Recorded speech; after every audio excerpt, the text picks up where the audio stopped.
can you speak on Anthony Noto? I'm learning more about this guy. Obviously, a bet on SoFi is a bet on him, just like a bet on Audia is a bet on me, a bet on Palantir is a bet on Carp. When you've got a guy who has a vision, it's important to understand what their vision is. He was the former COO at Twitter back. He left in 2017. So, and you've been reading articles about him from decades ago. Can you say why you think he's a guy to give your capital to? Oh yeah. Okay. So how did Anthony Noto go from being the chief financial officer of the NFL to this chief operating officer of Twitter? There's an article back from 2012 that just tells what happens, and it's called "Why Goldman Sachs Fumbled the Facebook IPO."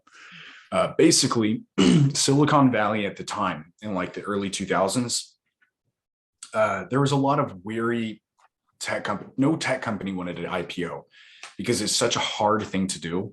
What you do is you have to have some banker from Wall Street that doesn't know tech come and tell you how to do your accounting. And it takes a lot of your mind share off of the product, which is rapid growth or die kind of stuff. And like if you mistraject like a tech company that's growing super fast, it's a recipe for disaster. So early on, Mark Zuckerberg did not want to like IPO. He hated it. Then the SEC said, if you have more than 500 investors, you have to be open with your accounting.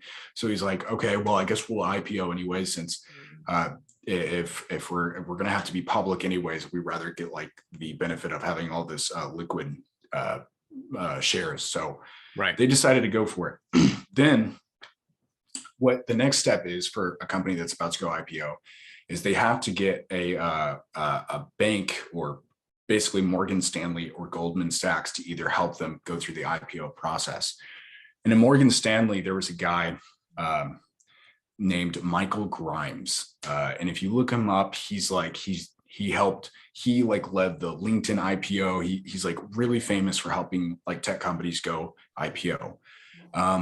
And at one point, Goldman Sachs and Morgan Stanley were like fighting and going against each other a lot.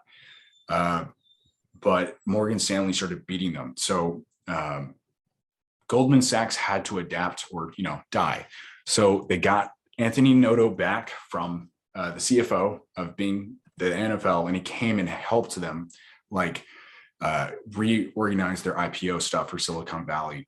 And they, at first, they stunk and they lost the Facebook IPO, and Morgan Stanley helped them IPO and stuff. And that ended up being a disaster. Like the Facebook IPO was a horrible disaster. It was the biggest like IPO at the time, I think. And it was, or one of the biggest IPOs ever in history.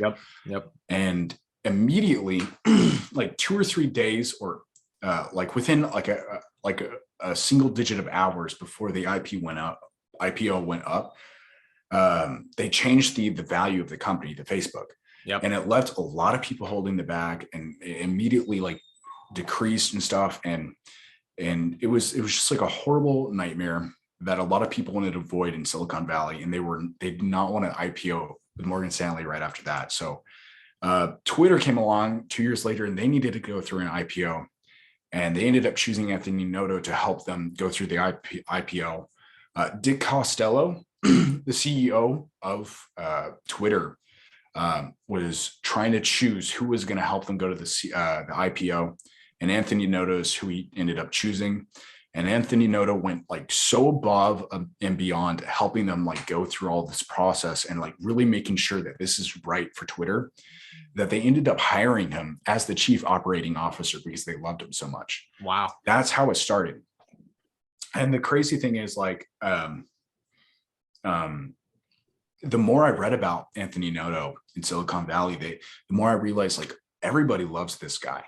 Like he will fight so hard to like get your company and like help your company IPO or just like work for your company and making sure that like everything you need is like perfect and really fight for you and stuff. And everybody loves him. Dick Costello now is actually on the board of directors for SoFi, along with some other people from Goldman Sachs and all over the place. But I think You're saying he's an executor at very high levels. Yeah. And I was really worried about Anthony Noto and talking about like Galileo and Technisys, because the best CEOs are the ones that are like technical. Like if you look at Steve Jobs, he knew what like the tech did, and like Elon Musk knows what his tech does, and he can like really operate really well. Uh, Anthony Noto is not a tech guy. He's an analyst and a banker kind of. So, but above all else, he's like a really good delegator. He knows like where to put people. So that's why I like him. That's why I trust him. Who picked him to be this? Was like, did Chamath appoint him? How did he get this? Because he's not the founder of SoFi, right? No. So SoFi started in 2011. There was 4 students from Stanford. I might be wrong about the college, but it was a college, 4 college students. They realized that there was an opportunity because there was a bunch of grad students that had really like high capital like degrees, like lawyers, doctors, stuff. And they knew that like after they get out of college, they're going to be making upwards of 100K a year.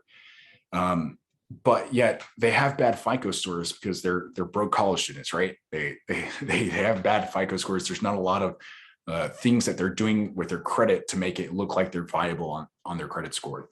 So back in 2011, these 4 students were like, okay, there's a bunch of these guys that are going to be making a lot of money pretty soon. They have horrible rates on their student loans. Let's start a company called SoFi and like reorganize, what do you call it? Refinance those rates and make it lower. And then let's see how well we can do with that business. It grew really rapidly. They started making a lot of money. And then there was some sexual allegations either in 2015 or 2016. And then like they had to step down and get a more professional guy to. Yeah. And so they were shopping around for a CEO and they found Anthony Noto. And Anthony Noto had that aha moment that Jeff Bezos had in 1999, where he was like, okay, things are about to change. And I think I can capitalize on it. So like Jeff Bezos was like, oh, the internet's growing rapidly. Let me like make AWS. And that's what he worked on. Anthony Noto said like, dude, these banks are looking more and more like bookstores every day. I think there needs to be a change. And that's where, that's why he became SoFi's CEO and got rid of a lot of the bad stuff and ended up just like going directly on the banking software side. Okay, makes sense. Last thing I want to ask you about is Chamath. I asked Tanner about this as well. From what I understand, he still owns like 6 million shares. He's one of the, or I don't know if it's 6 or 2 million, but he's the 6th largest shareholder still of SoFi, even though they trimmed their position. I kind of don't think it was a pump and dump from my naive understanding, because I think I don't think so either. The macro was changing and they were like, let's like sell because it's a great price to get out. Even though retail investors were buying at 21, but that's their fault because they didn't see how was happening in the macro. Chamath is obviously a smarter guy. What are your thoughts on Chamath and SoFi? Yeah, so you're bringing up the point where Chamath helped Anthony Noto IPO through a SPAC, and he was a large shareholder. And everybody likes to rip on Chamath because he makes a lot of these SPACs, but it sounds like he's just pump and dumping them and then making his money and leaving. I think the reason why he left is what he says on his podcast is like he's more interested in some energy projects in Africa. And one thing that I think it was, I don't know, some famous value investor said that there's a million reasons why somebody will sell a stock. There's only one reason why somebody will buy a stock. So I don't know. He sold out. I think he has his own reasons. Clearly, he knew it was at the top of the market. We all suffered losses. So he's allocating his money his own way. But I still think like SoFi's an opportunity that's awesome. Don't invest that I said it though, because I don't know what I'm talking about. So just to your viewers, I don't want them to pour their money into SoFi just yet.